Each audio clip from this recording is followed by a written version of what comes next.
Good morning, everyone. Friday, lots going on. Lots going on. They didn't close the airports, but we'll get to that. Travel restrictions potentially are in place. And well, all across Canada, lockdowns are being announced, and we'll get to that as well. But first, there's even bigger news, and we'll go international as well to start, because there's massive news coming out of the United States. Washington, D.C. is being granted statehood, which I thought that was interesting. This is the House passing the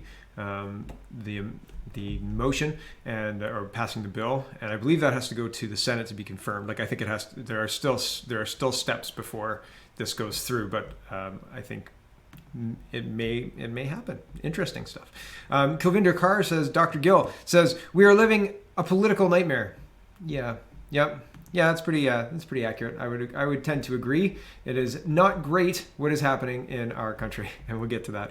Pierre Poilievre and Anthony Furey have a conversation. Conservative MP Pierre Poilievre says during the Can Strong Free panel that Canadians should continue speaking up about COVID-19 failures and censorship.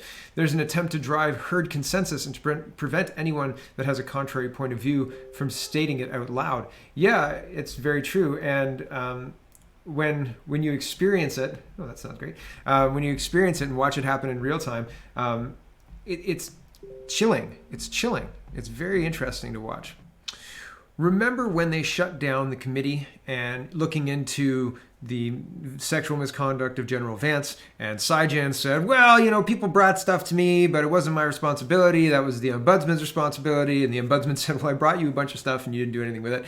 And Trudeau was supposed to not know, and blah, blah, blah, blah, blah. So this thread goes through the whole kind of thing as it was blowing up. So this is on Canada Poly. You can join us, talk about it. But it's got lots of as it happened kind of updates, etc. And there's a bunch of pages on it, 4 pages. And today's news is crazy. It's crazy. It's wild. Major Brennan testified tonight at committee that General Vance told her to lie about their relationship and alleges that General Vance fathered 2 of her 8 children. He denies the allegations, first reported by Mercedes Global. To watch the committee go to 1940 here. I'm not going to go to that because we've already got a long show and Senator Denise Batters goes, Vance said there was no sexual relationship between him and Brennan after 2001 when the pair briefly dated. Major Kelly Brennan told committee former CDS General Jonathan Vance fathered 2 of her children. I'll get into the details of that in just a minute, but that's wild, right? Full story here, so there's more links for you if you're interested. Vance boasted he was untouchable and owned the military police, Commons Committee hears. Yeah, that's the lead. The subheading is the fathering of the 2 children. Canada's former top soldier boasted that he was untouchable and that he owned the military police who are investigating allegations of sexual misconduct made against him, a House of Commons committee heard Thursday night. Major Kelly Brennan testified at the Commons Status of Women's Committee that General Jonathan Vance, the former chief of the defense staff, told her to lie when she was being interviewed by military police looking into her allegations against the general. Brennan said that he was in a 20-year relationship with the general, but felt she had little choice but to continue that relationship because of his senior rank. She also revealed that Vance was the father of 2 of her 8 children, but testified that the general had not provided financial support for those children. The allegation against Vance are being investigated by a military police unit called the Canadian Forces National Investigation Services, CFNIS. Brennan said that after she was interviewed by CFNIS, she asked the police officers whether they could properly investigate Vance because he had been the chief of defense staff, but they refused to answer, she said. As Vance told me, he was untouchable, Brennan testified. He owned the CFNIS. I feel that there will not be justice for me. Brennan said she turned over to the CFNIS audio recordings of Vance plus text messages and emails he sent to her. Brennan's claims cannot be independently verified. Vance has not responded to repeated requests for comment from Post Media, but he has told Global News that he has done nothing wrong. Brendan's claims could be independently verified. You could take the text records and say, is this General Vance's phone number? And you could call Bell and say, could you give us the phone number for General Vance's cell phone? We're investigating something. Or something to that effect. I don't know. I'm sure you could do a freedom of information request as pertinent to this case. Let's confirm that this is your cell phone number and that these are real text messages. There you go. Confirmed, independent. Maybe you need cooperation from the lawyer for that, but if that's evidence, and I guess this is not a court of law, this is public, but still, you could verify that, but it has not. It could be, but it has not. This one says cannot be. It could be verified. It could be. But maybe not independently. All right. Okay, Brennan has provided the details in the February 1st global interview about what she said her 20-year relationship with Vance. The relationship started when Vance was her boss and continued as he advanced in his career. She alleges they had sex in his office, at his house, and in cars, Brennan said. Brennan also claimed senior military leaders knew about her relationship with Vance because she told them. Brennan alleges in her interview with Global News that she and Vance had sex the night before he was sworn in as chief of the defense staff in July 2015. At the time, she added Vance wanted to get her views on the speech he would deliver the next day, right? And while you're there, right, you might as well. Doug Ford. It's interesting when politicians apologize like this and then change nothing. And it's funny too, because I have to recognize that 50% of the people, or a lot of the people on social media, are calling for more restrictions, further lockdowns, tighter lockdowns. They haven't worked yet. But they're saying if we actually shut everything down for 2 weeks, the virus will die. And I don't know. Who knows? But that's what they're calling for, right? I have no idea what will work or anything like that, YouTube. But that's what people are asking for. So when politicians who are being blamed for missteps come out to the public and apologize like this, and then don't really change anything materially, it seems like an empty apology to me. Okay? Here's Doug Ford and his choking up apology. Okay, here we go. Hold on, folks. I apologize.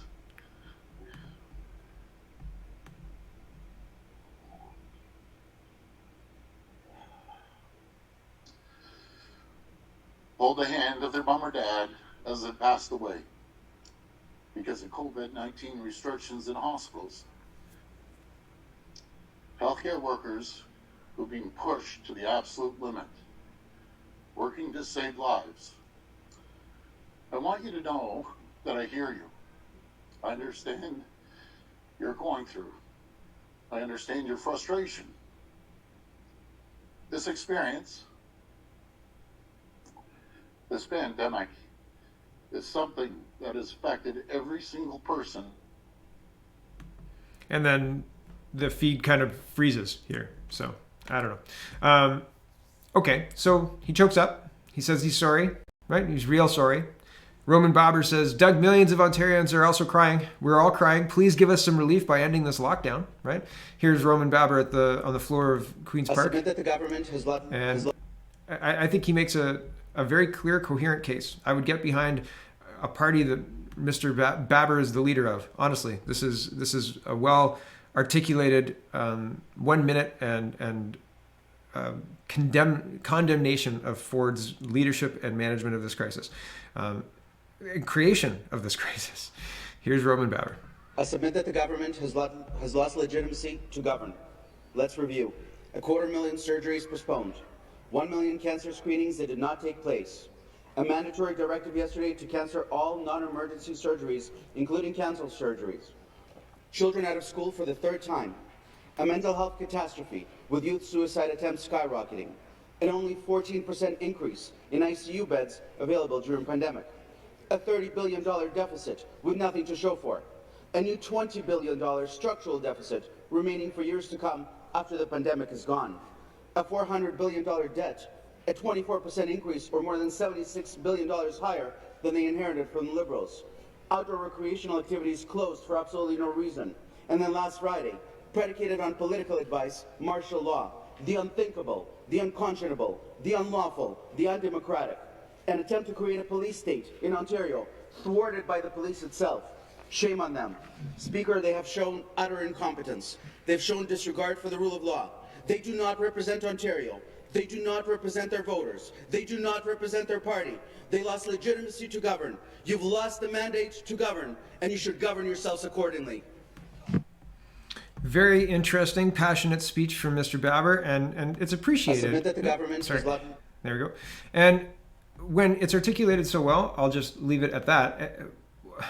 What is happening is management of the public view of the leader, of Doug Ford. Okay, I think Robin Baber sees through it. I see through it. A lot of Ontario sees through it. Lots of people are saying, not good enough, not good enough. Other people are saying, oh, well, right? The media, watch this, watch the about face, right? This apology was good enough. Hashtag Ford must go. One of these men apologized, here's a meme, for his mistakes and then allowed people to earn a living while their children got an education. The other closed businesses, closed schools, cried while he apologized for turning his province into North Korea and then asked the Prime Minister to close the airports. Yeah, yep. He writes a letter. We'll get to that in just a minute as well. Colin DeMello asks if Doug still has the moral authority to lead the province as premier. I said yesterday, I think this is a Pied Piper tune to make you follow where you wouldn't otherwise go. DeMello's making the case that you should either listen 100% to your advisors, like the medical team, the science table, which has been full of holes, right? Very, very difficult to take their advice seriously at this point in time. But that's what DeMello is advocating for. And if Ford won't do it, then get somebody in there who will. And Andrea Horvath will, right? Right? That's the point, I think, here. Rex Glacier says, this asked by someone who has a political agenda pretending to be a journalist instead of a made-up mannequin TV talking head. Yeah, well, a little bit. Most of Ford's mistakes were made trying to follow his science advisor's advice.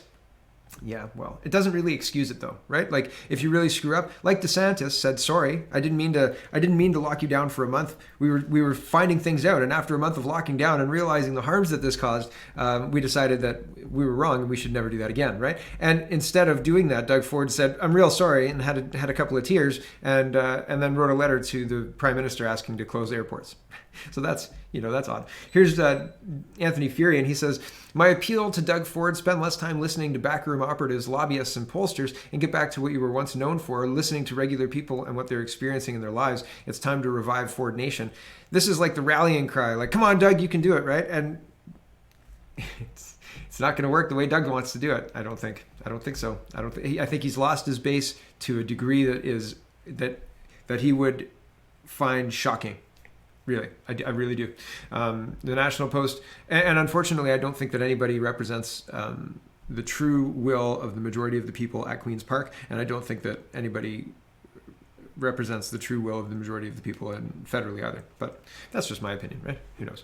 National Post says, apology shows Ford is a changed man and deserves a chance to lead. I'll just read you the conclusion of this article because it is absolutely hilarious. This wasn't the same Doug Ford who steadfastly defended his late brother, former Toronto Mayor Rob Ford, from allegations of alcohol and drug addiction, including smoking crack cocaine between 2013 and 14. This wasn't the same Doug Ford who reduced the number of seats in Toronto City Council in a high-profile 2018 case that went to the Ontario Court of Appeal. This wasn't even the same Doug Ford who did a stunning about-face during the coronavirus pandemic in 2020 and became one of the world's most trusted political leaders in terms of managing COVID-19 responsibly and effectively. Did I miss that part of 2020 when everybody was in agreement with Doug Ford? I think you could probably show me a show or two where I said, oh, he's doing it the best he can. But early on, everybody had lots of serious questions. And the questions continue because the government continues to focus on the wrong things. It's like if you've got a flood and you're like, you know what we've got to do? We've got to really empty the upstairs place, like the upstairs rooms, and bring them downstairs. Like that's the most important thing in this flood. Usually you empty the basement first, right? You'd be like, what are you doing? Why would you use your time that way? Anyway, back to this. Rather than Doug Ford, who recognizes the mark of a good politician was to acknowledge, or rather this Doug Ford was a Doug Ford who recognized the mark of a good politician was to acknowledge a mistake and or error in judgment, change course, and make things right. This newest version of Doug Ford 4.0 could turn out to be the most intriguing of all. All is forgiven. He had a little cry and a little apology, and now he's a new man. You know, he's ready to lead. Man, he realized he was wrong, and he said sorry about it. He didn't change anything materially about anything, but he said sorry about it, right? They're trying to blame Trudeau for the third wave of cases for not securing the border. This is a shadowboxing fight. I've talked about this before. They're trying to make this fight about something else. It's like a straw man, right? Fight about this and not that, right? Fight about this thing and not your lost civil liberties. Fight about this and not your lost freedoms, your lost ability to travel. Why is it the Conservative Party saying, hey, You can't do that. Did you read the charter? Liberals, did you read the charter? Like, you could do an entire day of just asking if the Liberals have read the charter, like the charter rights, and why they're not calling on the provinces to restore people's charter rights and not sitting silent or even encouraging lockdown measures, right? Like, this is egregious. Like, you say Texas, you say Sweden, you say all sorts of things that YouTube doesn't like. Sorry, YouTube. I'll get back to the tabs. Man, we'll be going over to Rumble soon. Before the lockdown, when we get to lockdown, we'll go to Rumble. I can't talk about the lockdown and have YouTube happy with me. Okay, but what they're trying to do is blame Trudeau for the third wave because he didn't get people vaccinated fast enough.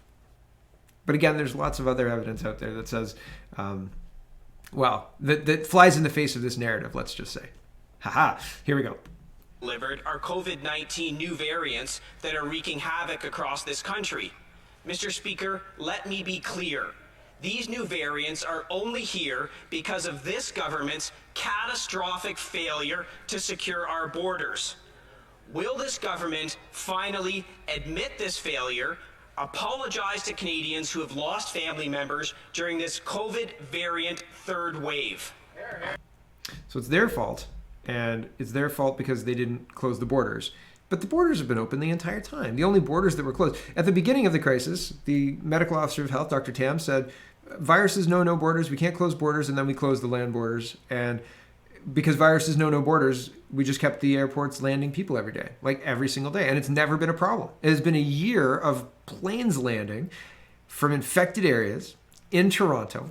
And Toronto's been locked down since October. Nobody's cared yet.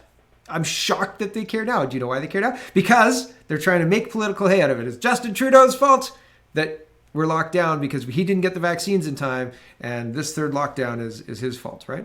I guess, but it seems like a weak straw man argument and taking focus away from the really important part of, like, let's get all of the things out of the basement because that's where the water's coming in and it all might get damaged down there. Why are you going upstairs? What are you doing? Stop being crazy, right? Like, deal with the problem and not with the crazy, art or whatever you want to do upstairs. Here is an example of Doug Ford 19 hours ago writing the Prime Minister to strengthen. So he's really sorry. He's so sorry that he wants to lock down the country even further. And he says, basically this letter is, we're very concerned about variants of concern. This is interesting to me. In the leaked document, it says COVID-21, right? And COVID-21 became variants of concern. And so it says, Dear Prime Minister Trudeau, the rising number of percentage of COVID-19 cases that are identified as variant is a concern for all of us, or us all.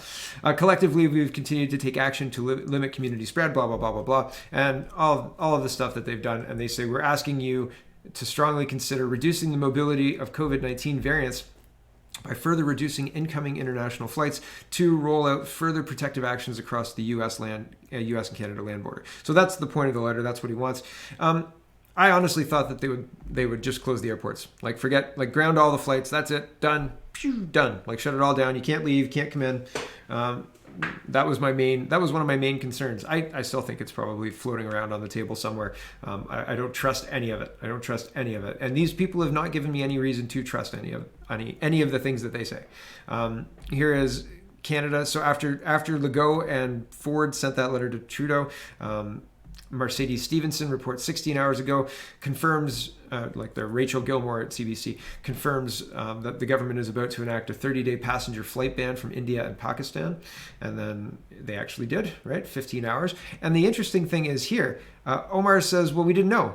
These people have been in charge for a year, landing flights. Nothing was wrong until yesterday. Third lockdown. Nothing was wrong until yesterday. And then they were like, whoa, we better close those flights from India. Is China closed down? No.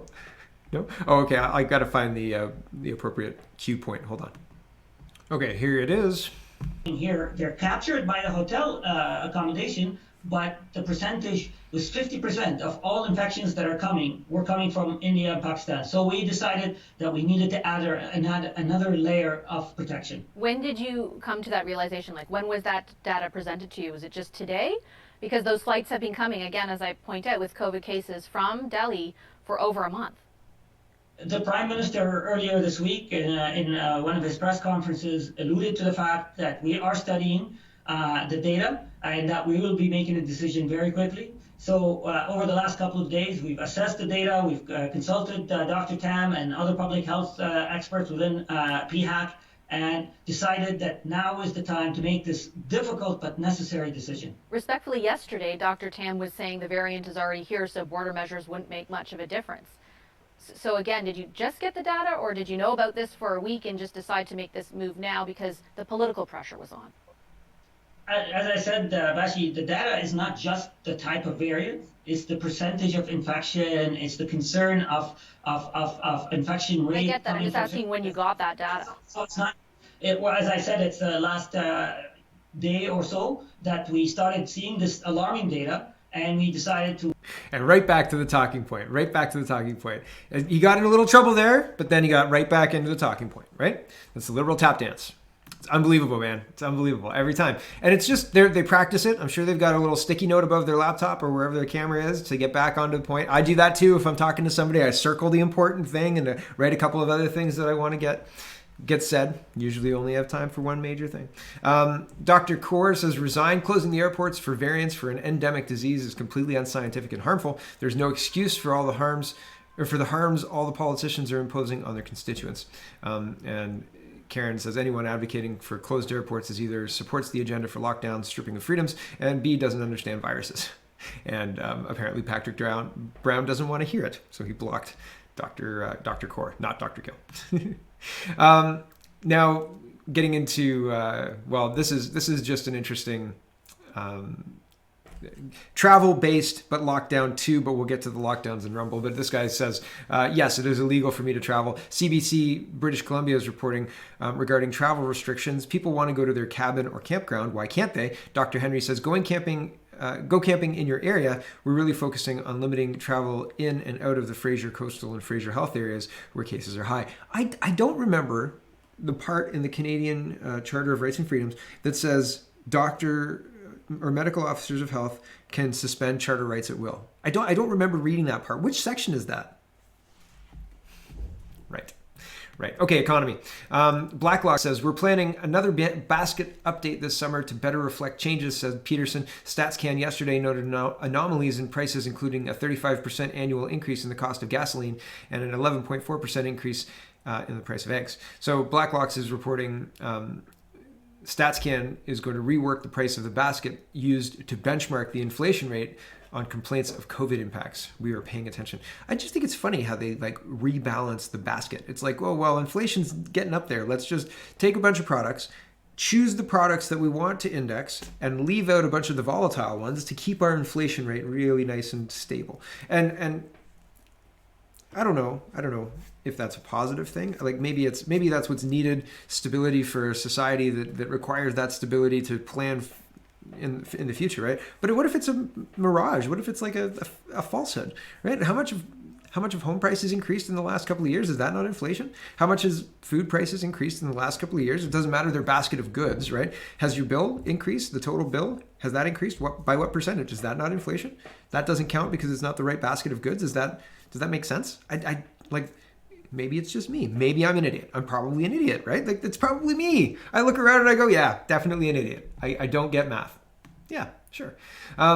Canadians should brace for higher mortgage rates sooner than expected. It's been zero for a long. Do you remember the crash of 2008? Did we recover from that? Yeah, we did. Right when the COVID-19 hit? Yeah, okay. Right. And the housing market hasn't been on fire for the last, couple of months. Trudeau to unveil Canada's new 2030 emission target as group pushes it to be higher. It's now to cut emissions from 2005 levels by 40 to 45%. It was formerly 30%. Yeah, that means a higher carbon tax, right? They can do it, right? Canadians can afford it. No problem. COVID-19? What COVID-19? I feel like we're being screwed over, says Dan Kelly, the president of CFIB. Collingwood Salon told to pay back $11,000 in rent relief. Yes, happy third lockdown, everyone. It's to keep you safe. Could we have our $11,000 back now, please? No, you can't open. This is just unbelievable. This is Guelph. This is the skate park in Guelph. And Guelph says, the city of Guelph says, we've got fencing up around Silver Creek and Norm Jerry skate parks following their closures by the province. When it's allowed to open, we'll keep the fencing up to manage the number of people using the park at one time. Details. So they're going to keep the fencing up and control entry into the park to make it's for your safety, comrade. Right? We've also installed security camera at the Silver Creek skate park to discourage vandalism and graffiti. I'm very interested in if they're going to use that information to ticket people who climb over the fence and or remove the fence to use the skate park at will, or when the security people aren't there. This belongs in North Korea or Iran or on the other side of the Berlin Wall, right? Like this does not belong in Canada. This is insanity. This is complete insanity. This is training people to comply. Absolutely complete ridiculousness. I'm sickened by the weak strength of a wet noodle at every level of our leadership to allow this garbage to happen. What an absolute atrocity these people are. And shame on them. Shame on them. How dare they? How dare they steal our free country from us? Unbelievable. Just sickening. Just absolutely sickening. So I'll move over to Rumble now. If you want to watch the rest of the show, that would be great. Follow me over there. And if not, that's okay too. Check out CanadaPoly.com. Check out CanadaReport.co. Check out SpeakingMoistly.co. And have a wonderful, wonderful day.